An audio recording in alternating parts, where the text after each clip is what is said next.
जय हिंद मित्रांनो, मी दीपक कृतडे आपल्या सगळ्यांचं स्वागत करतो आपल्या आवडत्या YouTube चॅनलवर, ज्याचं नाव आहे स्टडी कट्टा। मित्रांनो, आज आपण SSC 100 डेज चॅलेंजचं जे डे 19 आहे त्याचं लेक्चर बघणार आहे। ओके, आपण गेले 4 दिवस सरासरीवरचे 4 लेक्चर्स बघितलेत। ओके, पार्ट 4 पर्यंत आपलं लेक्चर्स कव्हर झालेलं आहेत। आजचा हा शेवटचा पार्ट आहे, सरासरीवरचा पार्ट 5। या लेक्चर मध्ये आपला हा टॉपिक पूर्णपणे संपणार आहे।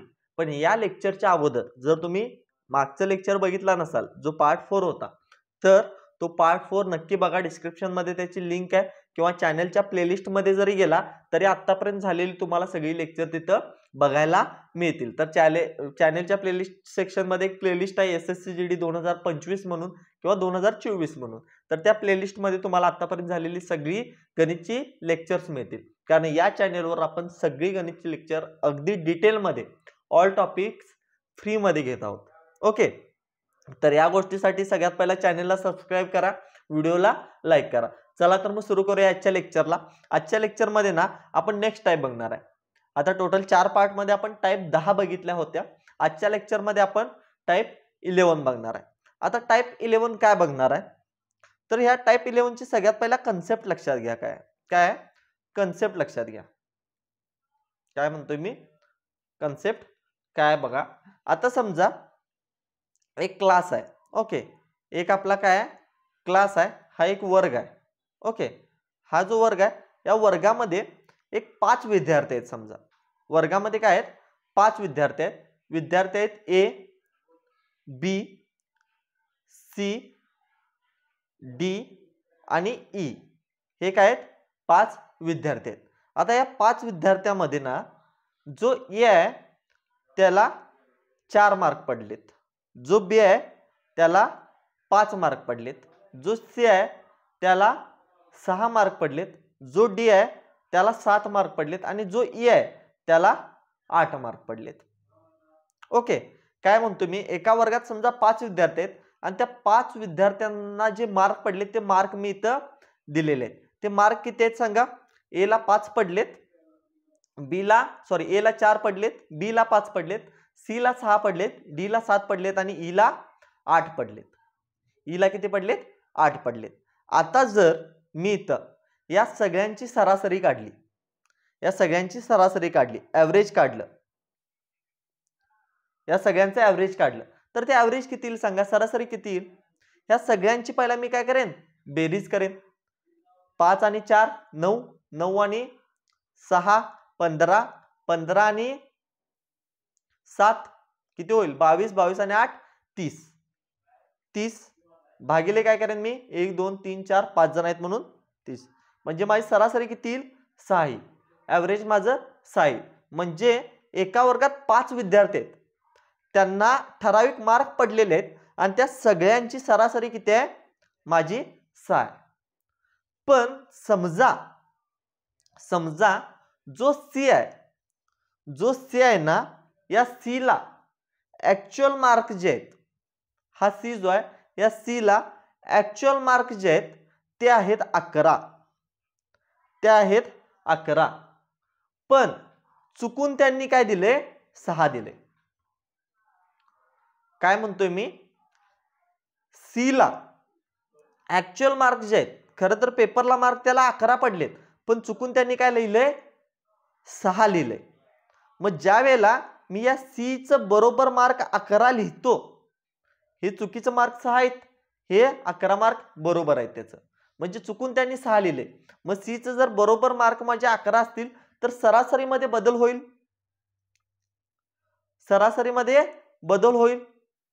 मग सरासरी किती होईल सांगा, नवीन सरासरी किती येईल माझी। आता नवीन ॲव्हरेज किती येईल, 4 आणि 5 9, 9 आणि 1 10 आणि 10 20, 20 आणि 8 28, 28 आणि 7 35, 28 आणि 7 35 भागिले किती आहेत, 5 जण आहेत, नवीन ॲव्हरेज किती झालं, 7 झालं। म्हणजेच या टाइप मध्ये आपल्याला कोणते क्वेश्चन बघायचे आहेत, जिथं काहीतरी चूक झाली, पहिलं ॲव्हरेज काढलेलं पण त्या ॲव्हरेज मध्ये काय झालं, एका विद्यार्थ्याला चुकीचे मार्क दिले गेलेत. ऍक्च्युअल मार्क त्याला 11 असायला हवे होते, पण चुकून त्याला 6 दिलेत. आणि 6 असतानाची सरासरी माझ्याकडे 6 आहे. पण जर 11 मार्क त्याचे बरोबर आहेत ते दिले, तर बरोबर सरासरी माझी किती असणार आहे? ही जी सरासरी आहे ही चुकीची आहे पहिला दिलेली, कारण मार्क चुकीचे होते. आणि ही सरासरी जी आहे ही बरोबर आहे. तर ही बरोबर सरासरी काय असणार आहे हे आपण काढायचं आहे.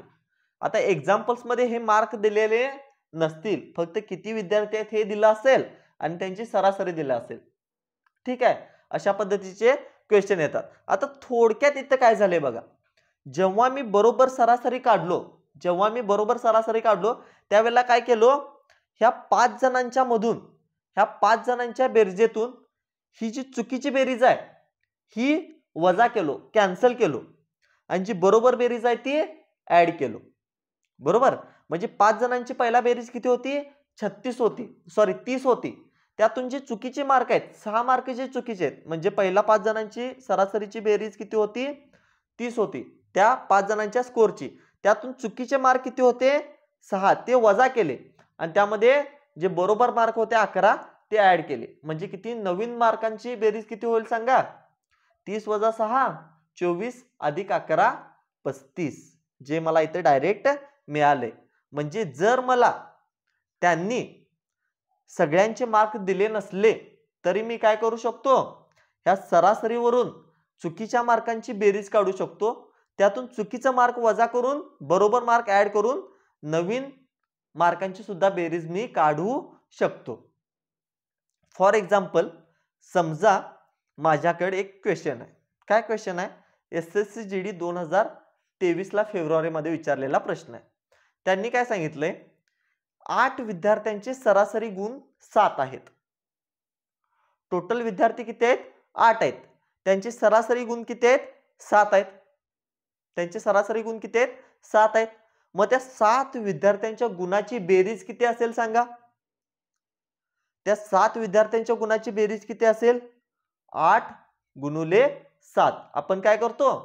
सरासरी गुणुले एकूण विद्यार्थ्यांची किंवा एकूण पदांची संख्या. म्हणजे मला इथे काय मिळेल?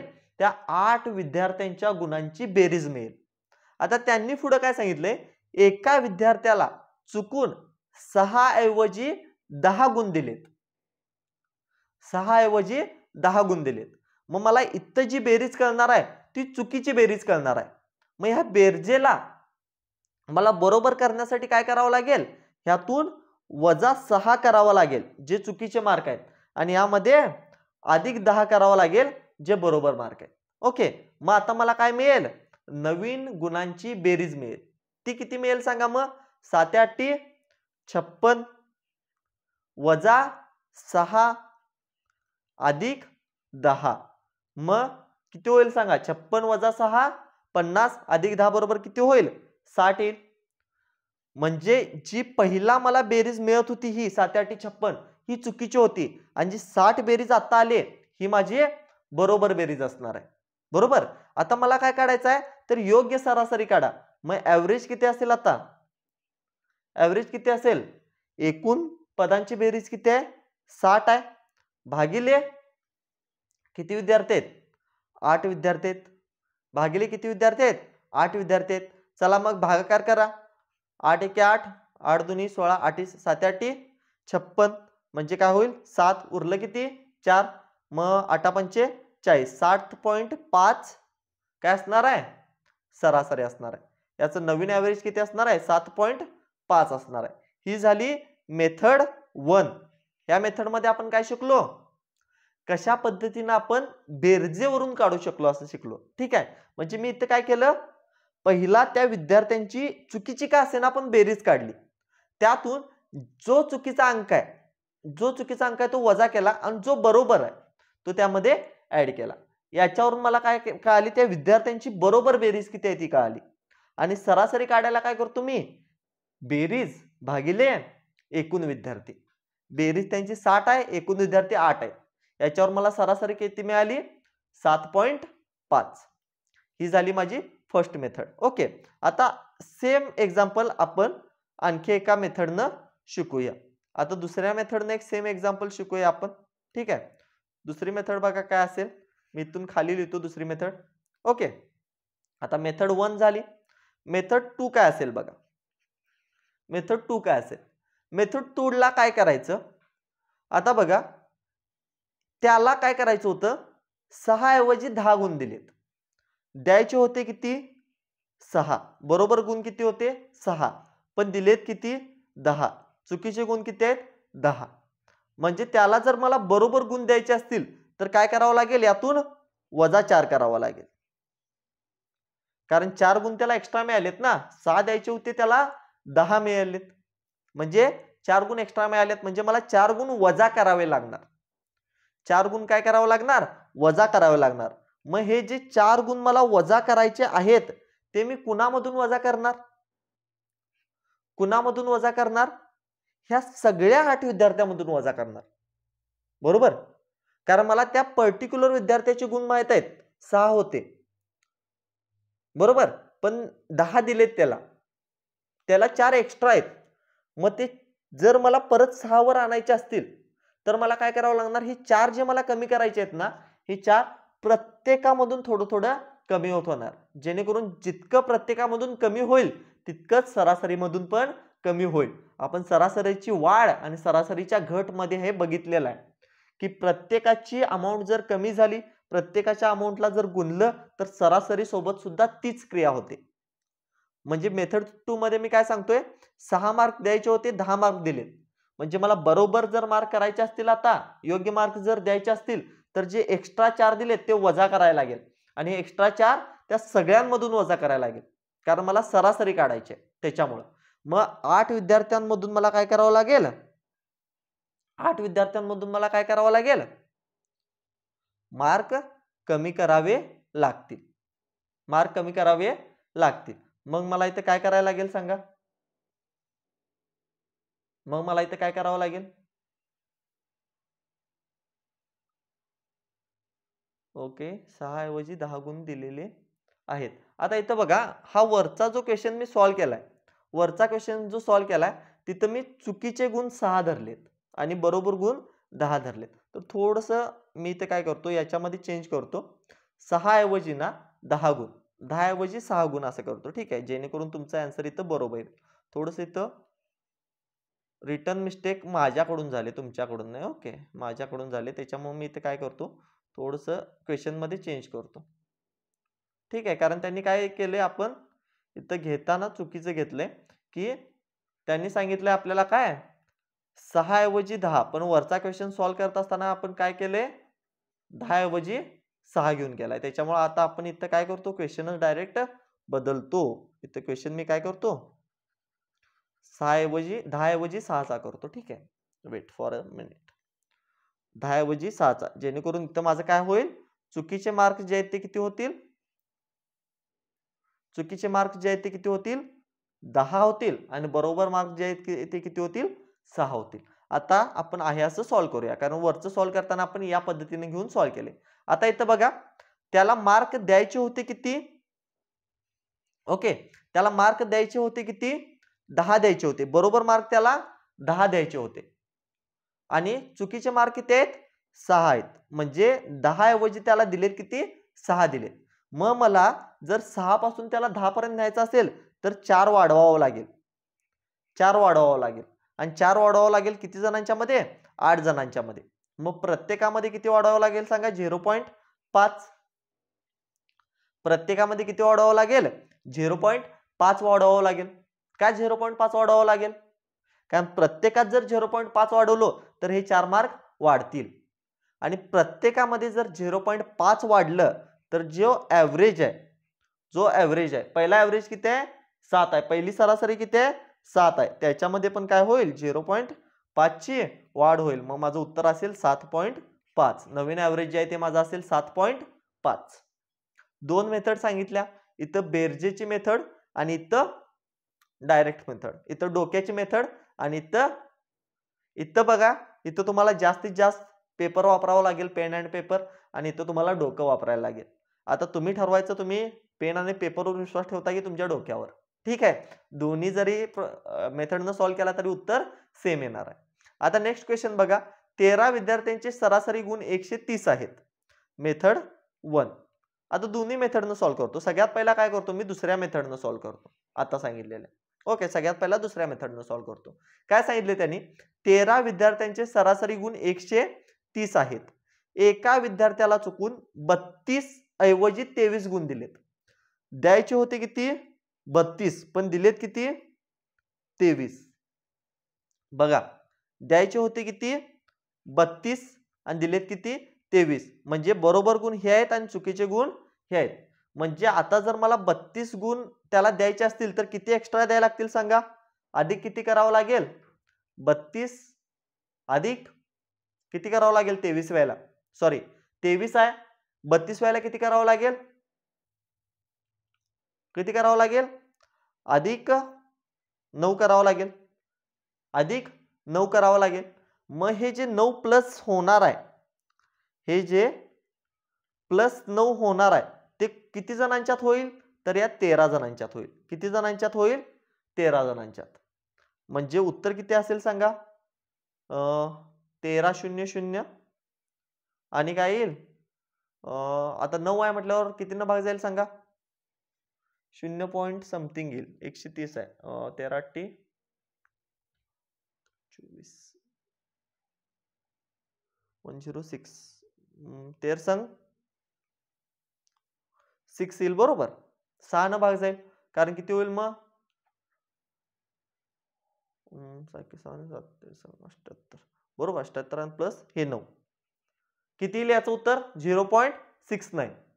म्हणजेच काय, मला ह्या 9 जणांच्यात 0.69 वाटावं लागेल प्रत्येकामध्ये.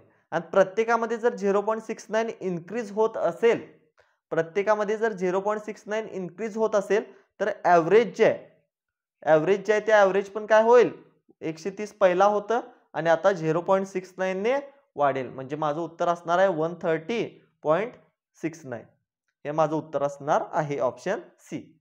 मी तर काय केलं, जितका मार्क मला वाढवायचा आहे ते सगळ्या विद्यार्थ्यांमध्ये समान वाटून घेतले आणि सगळ्या विद्यार्थ्यांची 0.69 वाढली, याचा अर्थ काय, सरासरी पण 0.69 ने वाढेल, बरोबर. ही झाली माझी मेथड 2. आणि आता इथे खाली घेतो मी मेथड 1, जी तुमची आवडती काही जणांची मेथड असू शकते. ओके, मेथड 1 ही काही जणांची आवडती असू शकते. तर मेथड 1 मध्ये आपण काय करतो, टोटल विद्यार्थी माझे आहेत सर 13 गुणुले 130 करतो. यातून काय करतो, जे चुकीचे मार्क आहेत ते काय करतो, वजा करतो, जे बरोबर मार्क आहेत ते प्लस करतो, बरोबर. ही आहे आपली कायमची मेथड, बेरजेची, जी आपण फॉर्म्युल्यानुसार वापरू शकतो. आता बघा, 23 आणि 32 इथं तर मला किती मिळेल, अधिक 9 मिळेल. आणि आता काय होईल, 13 गुणिले 130 करा, 13 गुणिले 130 करा, 13 0 0, 13 त्रिक 39, 13 1 13 आणि 16, काय होईल, हे 1699. मग ॲव्हरेज काढा, ॲव्हरेज काढा, ॲव्हरेज किती येईल मग, 1699 भागिले 13 करा, कारण एकूण विद्यार्थी 13 आहेत ना. मग कितीनं भाग जाईल बघा, 13 1 13, उरलं किती 3, 13 त्रिक 39, उरलं किती 9, म्हणून 0 ठेवलं. पुढचा नंबर घ्यायच्या अगोदर 0 ठेवायला लागतं. मग परत काय आहे, 9च आहे, त्याच्यामुळे पुढे काय नंबर असल्यामुळं पॉईंट ठेवला, किती होईल, हे 90 होईल. मग 13 संघ घ्यायला लागेल मला 6 आणि पुढे काय 9 येईलच तुमचं, कारण इथं पण 9 भागिले 13 उरणार आहे, जे इथं उरणार होतं, बरोबर. दोन्ही टाईपनं जरी सॉल्व्ह केला तरी उत्तर तुमचं काय येणार आहे, तेच येणार आहे. ठीक आहे, उत्तर काय येणार आहे, तेच येणार आहे. त्याच्यामुळं पहिली मेथड सोपी वाटली पहिल्या मेथडनं सोडवा, दुसरी सोपी वाटली दुसऱ्या मेथडनं सोडवा. आता सेम टाईपचा आणखी एक एक्झाम्पल घेतो तुमच्यासाठी. काय एक्झाम्पल आहे, 18 विद्यार्थ्यांचे सरासरी गुण 190 आहेत. एका विद्यार्थ्याला चुकून 64 ऐवजी 46 गुण मिळालेत. 64 ऐवजी म्हणजे 64 हे बरोबर आहे, पण त्याला मिळालेत किती, 46. 46 हे काय चुकीचं आहे.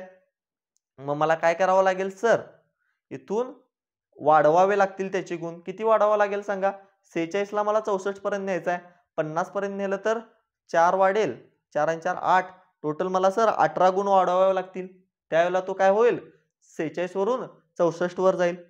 मग आता सिंपल आहे, मला वाढवायचे किती गुण आहेत, 18 गुण. टोटल विद्यार्थी किती आहेत 18, म्हणजे माझं काय होणार +1 होणार. मग ॲव्हरेज किती येईल माझा नवीन ॲव्हरेज किती येईल, पहिलाच ॲव्हरेज आहे माझा 190 अधिक आत्ता वाढवावं लागेल 1 न, माझा नवीन ॲव्हरेज असेल 191. ही झाली माझी सेकंड मेथड. आणि सेम एक्झाम्पल जरी तुम्ही तुमच्या म्हणतो मी त्याला, कारण मला ती मेथड जास्त आवडत नाही, कारण काय होतं त्याच्यामध्ये टाइम जास्त जातो. काय होतं त्याच्यामध्ये टाइम जास्त जातो. तरी पण हे एक लास्ट एक्झाम्पल त्या मेथडनं सोडवून दाखवतो आणि नंतर आपण सगळे एक्झाम्पल आपल्या सेकंड मेथडनंच सोडवूया. ओके, ही झाली माझी फर्स्ट मेथड. आता काय फर्स्ट मेथड, सर काय करायला लागेल मला, 18 विद्यार्थी आहेत, गुणुले त्यांचं काय 190 आहे, त्यातून मला अधिक 64 करावं लागेल आणि वजा 46 करावं लागेल. चुकून 46 दिलेत म्हणून. मग अधिक वजा ह्यांची तर बेरीज मला सर माहित आहे 18 येणार आहे. त्यानंतर यांचा गुणाकार करा, 18 0 0 8 9 72, बरोबर. 18 गुणले 18 नवीन करायचं आहे ना, 18 गुणले 9 करा, 8 9 72, 9 1 9 आणि 7 16, 162 होईल.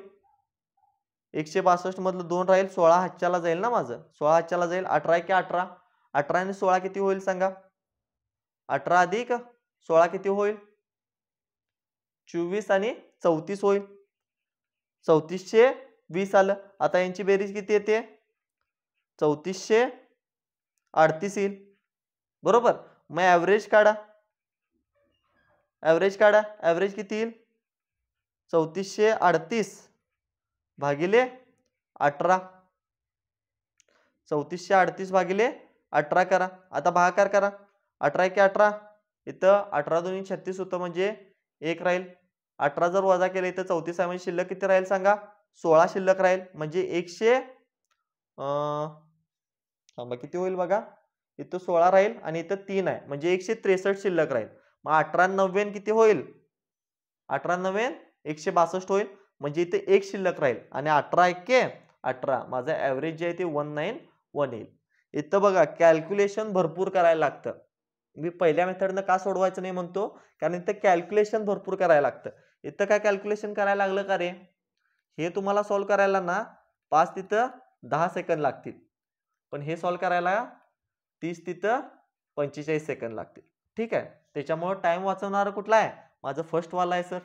टाइम वाचवणारं कुठला आहे माझं, ही सेकंड जी शॉर्टकट मेथड आहे, ही आपली फॉर्म्युला मेथड. ही मेथड कुठे शकतो आपण, 8वी 9वी 10वीला. आणि जर तुम्ही SSC GD सारखी स्पर्धा परीक्षा एखादी देत असाल, जिथे तुम्हाला कमी टाइम मध्ये जास्त एक्झाम्पल सोडवायचे आहेत, तिथं तुम्हाला ही शॉर्ट ट्रिक ज्याला आपण म्हणतो, शॉर्टकट मेथड वापरावी लागेल. क्लिअर. चला नेक्स्ट एक्झाम्पल काय, 36 विद्यार्थ्यांचे सरासरी 52 आहेत. सरासरी गुण आहेत हे. 36 विद्यार्थ्यांचे सरासरी गुण 52 आहेत, पण चुकून 64 ला 46 असे लिहिले गेले. म्हणजे ऍक्च्युअल होते 64, पण त्याला लिहिले किती 46, होती 64, चुकून लिहिले 46. मग सर डिफरन्स कितीचा आला, +18चा. आता हे जे +18 आहेत सर, ते मला वाढवायला लागणार कोणाच्यात, 36 विद्यार्थ्यांमध्ये. म्हणजे काय वाढवावं लागेल मला, 0.5 वाढवावं लागेल, बरोबर ना, कारण याची जर भागाकार केला तर 0.5 उत्तर येणार आहे. 0.5 वाढवावं लागेल सर, बरोबर ना. मग आता बघा टोटल ॲव्हरेज काय येईल, मग याचं ॲव्हरेज काय येईल, ॲक्च्युअली ॲव्हरेज होतं सर 52, अधिक त्यामध्ये मला 0.5 करावं लागेल, बरोबर किती येईल 52. बरोबर उत्तर सर याचं किती येईल, 52.5 येईल. Option D. समजलं. हेच जर तुम्ही तुमच्या रेग्युलर फॉर्म्युला मेथडनं सोडवला तर 36 गुणले 52 करायला लागेल, त्यामध्ये प्लस आणि 18 करायला लागेल, परत त्याला 36 न काय करत बसायला पाहिजे, भाग देत बसायला पाहिजे, त्यावेळेला तुमचं उत्तर येईल. ठीक आहे, त्याच्यापेक्षा ही मेथड वापरा, सोपी आहे. ठीक आहे, चला नेक्स्ट बघू. आता नेक्स्ट क्वेश्चन काय, बघा, 50 संख्यांची सरासरी 23 आहे. 50 संख्या आहेत आणि त्यांची सरासरी 23 आहे. त्या संख्यांपैकी 3 संख्या चुकून, आता मगापासून एक संख्या होती, आता 3 संख्या आहेत, 3 संख्या चुकून 19, 33 आणि 66 ऐवजी, ठीक आहे, लिहायच्या काय होत्या, 19 लिहायची होती, 33 लिहायची होती आणि 66 लिहायची होती. याच्या ऐवजी ना त्यांनी लिहिलेत किती आहे 30, 38 आणि 69 लिहिलेत. म्हणजे इथं लक्षात घ्या लिहायच्या होत्या ह्या आणि लिहिलेत ह्या. आता एक होती त्यावेळेला सर आपण काय काढायचो यांचा फरक काढायचो. मग जरी 10 आल्या, 2 आल्या, 5 आल्या आणि 3 आल्या यांचा फरकच काढायचा. सगळ्यात पहिला काय करायचं यांची बेरीज करायची. चला बेरीज करा यांची सगळ्यांची. 6 आणि 3 9, 9 आणि 9 18, 8 हातच्याला जाईल 1, 3 आणि 1 4, 4 आणि 6 10 आणि 1 11, 118. ओके, म्हणजे ऍक्च्युअल गुण त्यांना जे द्यायला पाहिजे होते टोटल ते 118 द्यायला पाहिजे होते, पण दिलेत किती बघा. 8 दुनी 16 आणि 1 17, 7 हातच्याला जाईल 1, 3 आणि 3 6, 6 दुनी 12 आणि 1 13. दिलेत किती 137. आता बघा 137 दिलेत, द्यायला पाहिजे किती होते 118. म्हणजे इथं काय झालंय एक्स्ट्रा किती गुण दिलेत बघा. एक्स्ट्रा किती गुण दिलेत 137 मधून 118 मायनस करा. 17तनं 8 गेलं 9 उरलं, परत 3तनं 2 गेलं 1 उरलं. 3तनं 2 गेलं किती उरेल 1च उरेल काय. बरोबर आहे काय रे बेटा. हा ठीक आहे. आता बघा म्हणजे मला इथे काय करायला लागेल माहिती आहे काय 19 गुण वजा करायला लागतील. किती गुण वजा करायला लागतील 19 गुण वजा करायला लागतील या टोटल मधून. कारण का मला बरोबर गुण किती द्यायचे आहेत, बरोबर गुण द्यायचे आहेत मला 118 दिलेत मी चुकून 137 एक्स्ट्रा दिलेत. त्याच्यामुळे आता बरोबर सरासरी काय होणार 19 गुण मला वजा करायचे आहेत. ते किती जणांच्यातून वजा करायचे आहेत रे तर 50 जणांच्यातून वजा करायचे आहेत. 50 जणांच्यातून काय करायचे आहेत वजा करायचे आहेत. मग मी ते काय करतो ना 5 न भाग देतो. ठीक आहे 5 न भाग देतो. 5 10 50. आता असू दे 5 त्रिकम 15 उरलं 4 पंचाटे 40. 85 काय झालं 40 आलं. बरोबर ना 85 40 आलं. आता पहिला सरासरी त्यांनी 23 दिलेली. ओके 38 0.38 वाढतो इथं. हा कमी होणार ना आता इथं काय होणार आहे कमी होणार आहे. आता ही माझा जो भागाकार आहे तो की त्याला 3.8 भागिले 10 म्हणजे मी याला लिहू शकतो 0.38. पण हा 0.38 आता इथं ऍड होईल का नाही, कारण बघा मगाची जी एक्झाम्पल होती त्यामध्ये प्लस करायला लागत होतं, मार्क मला घालायला लागत होते. मला इथं मार्क काय करायला लागणार आहेत वजा करायला लागणार आहेत, कमी करायला लागणार आहेत. म्हणजे हे 3.38 पण काय करायला लागेल वजा करावं लागेल. म्हणजे माझं ऍव्हरेज जे आहे ते काय होईल पहिला होतं 23 त्यातून मला वजा करावं लागेल 0.38 आणि 0.38 वजा करायला लागलंय याचा अर्थ माझं उत्तर येणार आहे 22.62. बरोबर ऑप्शन बी माझं बरोबर उत्तर किती असणार आहे 22.62 असणार आहे. समजलं इथं काय झालंय वजा झाले कारण दिलेले मार्क जास्त आहेत आणि द्यायला हवं होतं ते कमी आहेत त्याच्यामुळे सरासरी कमी झाली. दिलेले मार्क कमी असते आणि द्यायला पाहिजे होते ते जास्त झाले असते तर सरासरी वाढली असती. म्हणजे कुठं सरासरी वाढते आणि कुठं कमी होते हे पण आपल्याला लक्षात आलं पाहिजे. क्लिअर. तर इथं या टाईपचे एक्झाम्पल संपतात. आता आपण बघू टाईप नंबर 12. टाईप नंबर 12 मध्ये ना आपल्याला वेगळं असं काय शिकायचं नाही. टाईप नंबर 12 मध्ये आपल्याला काय घ्यायचे आहेत माहित आहे क्रिकेट बेस्ड क्वेश्चन्स. म्हणजेच काय रे तुमच्या आवडत्या खेळावर IPL वर आधारित प्रश्न घ्यायचे आहेत आपल्याला किंवा तुमच्या आवडत्या क्रिकेटवर आधारित प्रश्न घ्यायचे. क्रिकेट म्हटलं तर सगळ्यांच्या डोक्यात घुमत असेल सध्या सर आपला कोणतो ऋषभ पंत सगळ्यात महागडा खेळाडू ठरला कारण IPL ऑप्शन परवाच झाले ना. मग सगळ्यांच्या डोक्यात IPL घुमत असेल. इतका महागडा खेळाडू ठरला सर तो. इतका महाग खेळाडू का ठरला सांगा त्यानं कम्फर्ट झोन सोडलेला आपला. ठीक आहे तो दिल्लीमध्ये होता पण दिल्लीनं त्याला जेव्हा रिलीव्ह केलं किंवा तो दिल्ली सोडला त्यावेळेला त्यानं त्याचा कम्फर्ट झोन सोडला. कारण त्याच्या डोक्यात काय होतं पहिला जर तो दिल्लीतच राहिला असता तर त्याला जितकं पहिला पैसे मिळत होतं 14 करोड असं काय किती प्राइस होते त्याच्या अगोदर मला माहित नाही तितकंच पैसे मिळालं असतं. पण तो त्याचा कम्फर्ट झोन सोडला आणि त्यावेळेला त्याची व्हॅल्यू वाढली. त्याच्यामुळे जर आयुष्यात प्रगती करायची असेल आयुष्यात यश मिळवायचं असेल ना आपला कम्फर्ट झोन सोडायचा. ठीक आहे. आता तुमचा कम्फर्ट झोन काय तुमचा कम्फर्ट झोन काय सांगा. सर सकाळी 10 ला उठायचं आंघोळ मनात आले तर करायचं, ठीक आहे. आंघोळ केली नाही केली बसायचं, मम्मीने काय जेवण केलं ते खायचं, मोबाईल घ्यायचं, फ्री फायर किंवा पबजी खेळत बसायचं, परत झोपायचं, परत संध्याकाळी उठायचं 5-6च्या दरम्यान, परत तेच काम, खायचं, परत गेम खेळायचं, परत झोपायचं. आणि मध्ये जर वेळ मिळालाच किंवा कोण काळजी करणारा असलंच तर तिकडनं आणि मेसेज येतोय, मेरे बाबू ने खाना खाया, ठीक आहे. तर हे जो तुमचा कम्फर्ट झोन आहे ना, हा कम्फर्ट झोन सोडायचा आणि नवीन टाइम बनवायचा, ठीक आहे. सकाळी 6ला उठायचं, 6 ते 8 अभ्यास करायचा, 8 ते 8:30-9 पर्यंत आंघोळ करायची किंवा सकाळी 6ला उठून जरी आंघोळ केला त्यानंतर 6:30-7 पर्यंत आंघोळ वगैरे आवरली, 7 ते 10 अभ्यास करा, 10 ते 11 ब्रेक घ्या, त्यामध्ये नाश्ता करा, 11 ते 2 परत अभ्यासला बसा, 2ला जेवा, 2 ते 3 रेस्ट घ्या, ठीक आहे. परत 3 ते 7 अभ्यास करा किंवा 3 ते 6 अभ्यास करा, 6 ते 7 ब्रेक घ्या, 7 ते 8 काय असेल ते तुमचं रिव्हिजन करा आणि 8ला परत आपलं लेक्चर करा. करू शकताय ना. तर कम्फर्ट झोन सोडून ना थोडंसं स्ट्रगल फेसमध्ये या, संघर्ष करायला शिका आयुष्यात. संघर्ष केला तरच तुम्हाला यश मिळणार आहे, ठीक आहे. असंच कोणाची व्हॅल्यू 27 करोड पर्यंत जात नसते, असंच कोणाची व्हॅल्यू 27 करोड पर्यंत जात नसते. विचार करा की ऋषभ पण सगळ्यात बेस्ट एक्झाम्पल आहे, सगळ्यात मोठं मोटिवेशन आहे.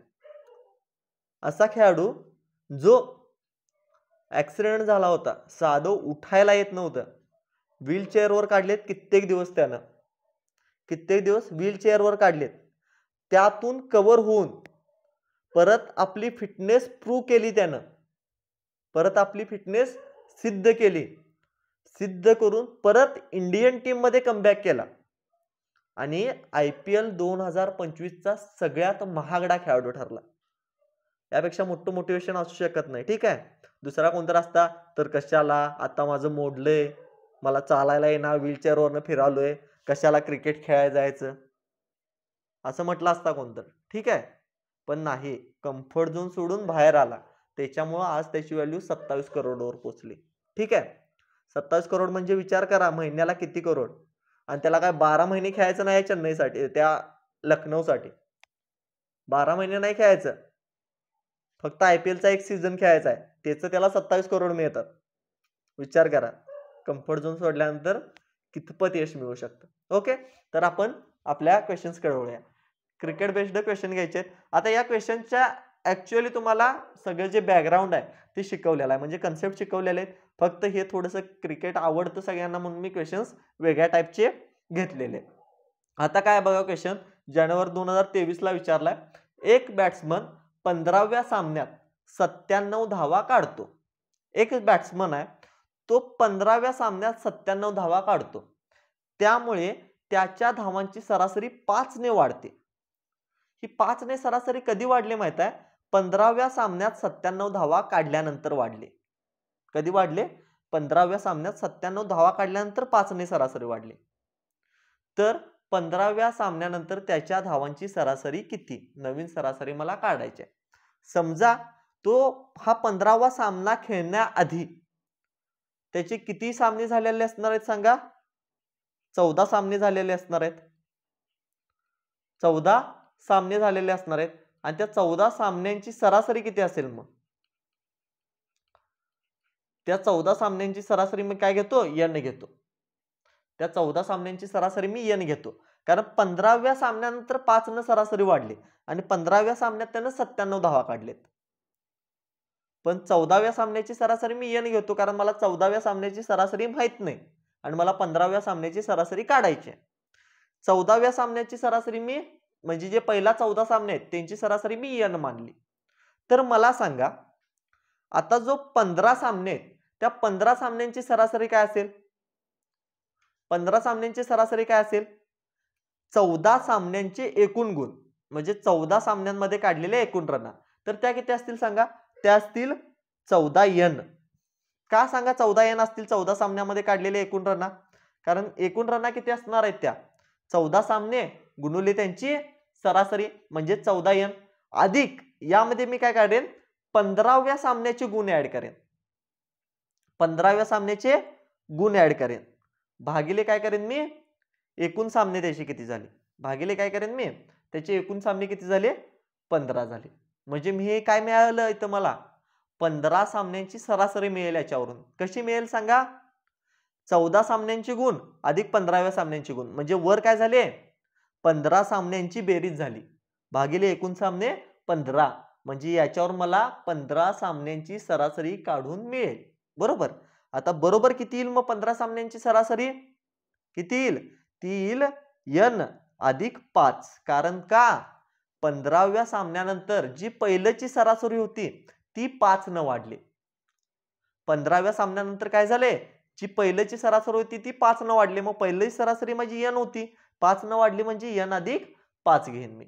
आता सॉल्व करा, काय करू शकतो मी, 14n अधिक 97 बरोबर 15n अधिक 15n लिहायचं आहे ना, 15n अधिक 15×5 75, 15×5 75.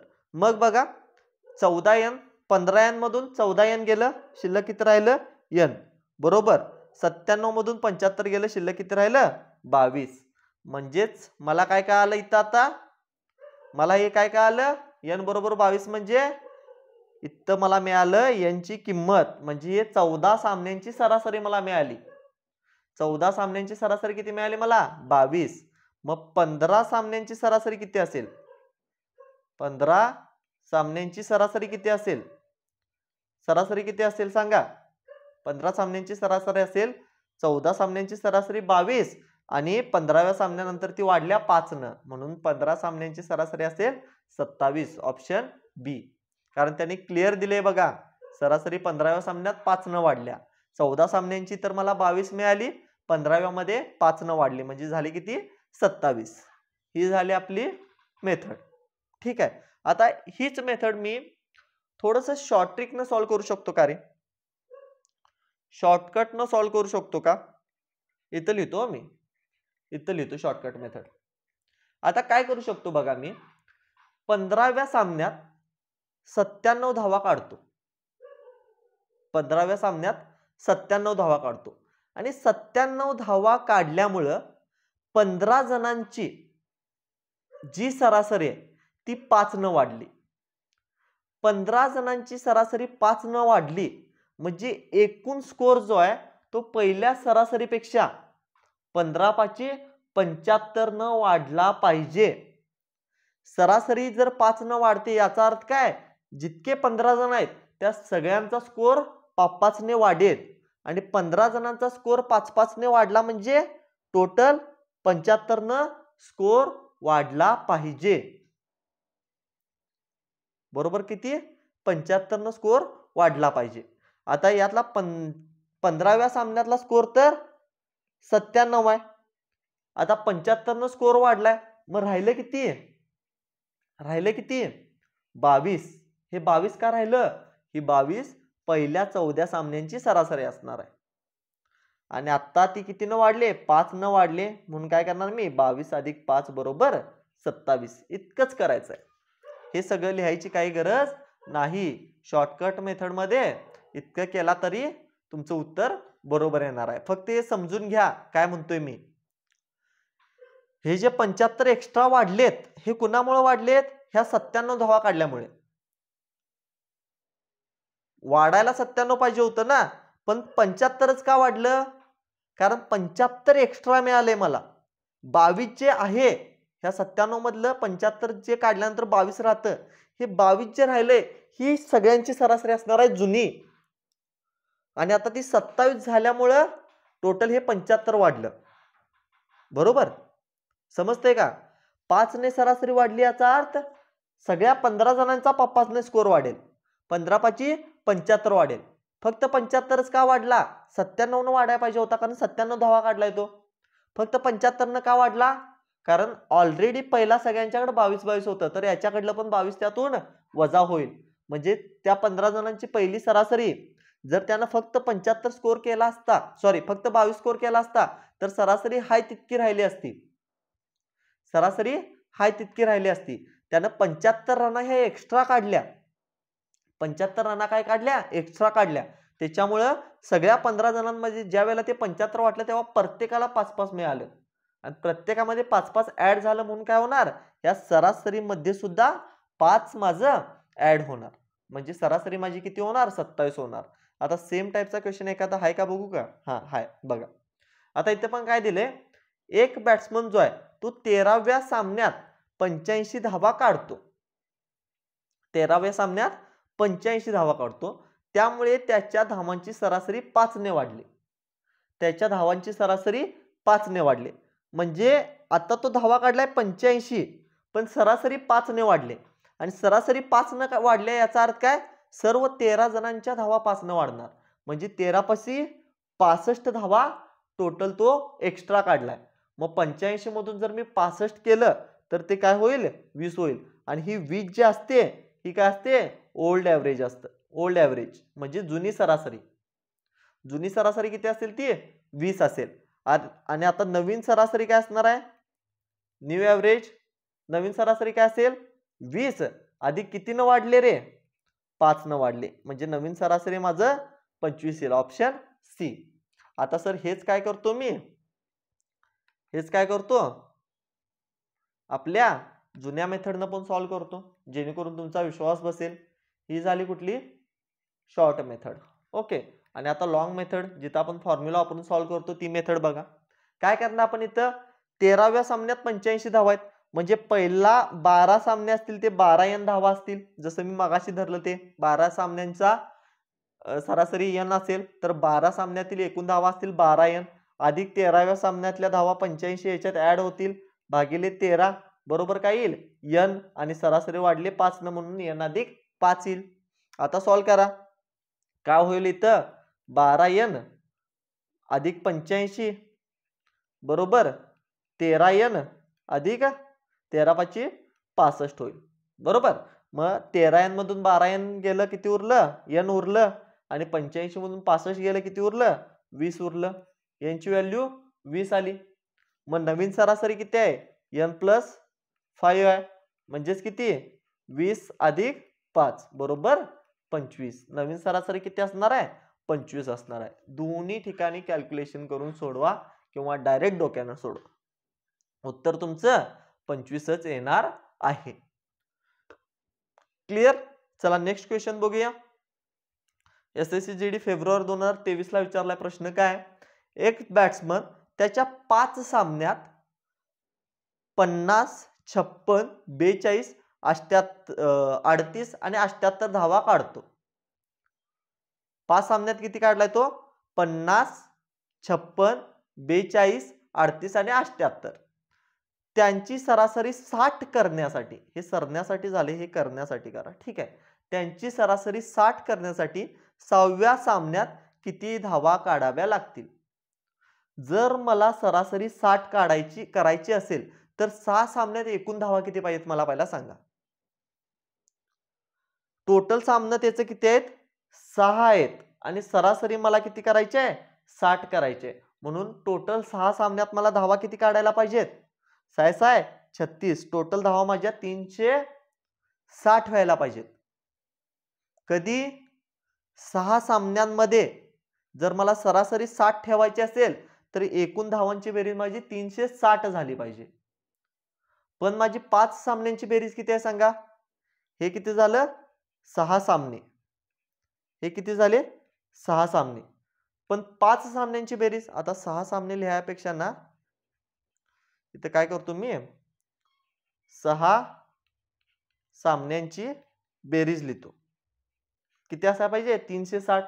पण आता माझ्याकडे काय आहेत, 5 सामन्यांची बेरीज आहे. 5 सामन्यांची काय बेरीज आहे, ती किती असेल सांगा. पहिल्या सामन्यात 50 धावा अधिक सर दुसऱ्या सामन्यात 56 धावा अधिक सर तिसऱ्या सामन्यात 42 धावा अधिक सर चौथ्या सामन्यात 38 धावा आणि अधिक सर 5व्या सामन्यात 78 धावा. चला बेरीज करा यांची. किती येईल सांगा बेरीज. 6 आणि 2 8, 8 आणि 8 16, 16 आणि 8 24, 4 येईल सर, हातच्याला जाईल 2 बरोबर. त्यानंतर 5 आणि 5 10, 10 आणि 4 14, 14 आणि 3 14 आणि 3 किती होईल 17, 17 आणि 7 24 आणि हातच्याचे 2 26 264 धावा. 5 सामन्यांमध्ये तर मला 6 सामन्यांमध्ये तर 360 धावा काढलेल्या पाहिजेत, पण 5 सामन्यात त्याने आतापर्यंत 264 काढलेत. मग 6व्या सामन्यात किती काढावं लागतील? 6व्या सामन्यात किती काढावं लागतील? 6व्या सामन्यात मला काढावं लागतील 360 वजा 5 सामन्यात काढलेल्या 264. उत्तर किती येईल मग? 360 आणि 264 100 तर इथं शिल्लक राहीलच, परत इथे 4 म्हणजे 96 आन्सर येईल बघा बहुतेक. बरोबर का? 360 म्हणजे 100 काढल्या तर बरोबर 100 काढल्या तर 364 होईल, वजा 4 केलं 96 काढायला लागतील. ऑप्शन सी करेक्ट असणार आहे. क्लिअर? चला नेक्स्ट एक्झाम्पल बघू. नेक्स्ट एक्झाम्पल काय बघण्यासारखं आता शिल्लक राहिलं नाही. हे आपलं लास्ट एक्झाम्पल होतं आणि इथं कॉंग्रॅच्युलेशन्स, तुमचा सरासरी हा टॉपिक दी एंड झालेला आहे. सरासरी हा टॉपिक काय झालाय? दी एंड झालाय. टोटल आपण किती टाइप्स बघितल्या या टॉपिक मध्ये? 12 टाइप्स बघितल्या. ओके मित्रांनो, फ्री मध्ये YouTube वर एखाद्या चॅप्टरच्या इतक्या टाइप शिकवल्या जात नाहीत. ओके, फ्री मध्ये मी 12 टाइप शिकवल्या तुम्हाला सरासरीच्या, आणि ते पण प्रत्येक टाइपचे एक एक्झाम्पल घेऊन नाही. ठीक आहे, प्रत्येक टाइपची 3 तिथे 4 एक्झाम्पल्स मी घेतलेत 12 टाइप्स मध्ये. ओके, 5 एक्झाम्पल्स तर मी घेत आलोय, 4-5 एक्झाम्पल प्रत्येक टाइपची घेतली, आणि तेव्हा मी तुमचा सरासरी हा टॉपिक संपवलाय. मग आता पेपर मध्ये सरासरीची एकही चूक करायची नाही. ओके, आणि आणखी एक गोष्ट तुमच्या सगळ्यांसाठी एक महत्त्वाची अनाउन्समेंट आहे की आपला जो स्टडी कट्टा ॲप आहे, आपला जो स्टडी कट्टा ॲप आहे, त्या ॲपवर आपण दररोज डेली फ्री मॉक टेस्ट घेतोय. ठीक आहे, म्हणजे आता मॉक टेस्ट पण विकत घ्यायची गरज नाही. लेक्चर तर आम्ही फ्री मध्ये दिलेत, पण आता मॉक टेस्ट पण विकत घ्यायची गरज नाही. आणि ह्या मॉक टेस्ट पण काय आहेत? मराठीमध्ये. त्या फ्री देतोय.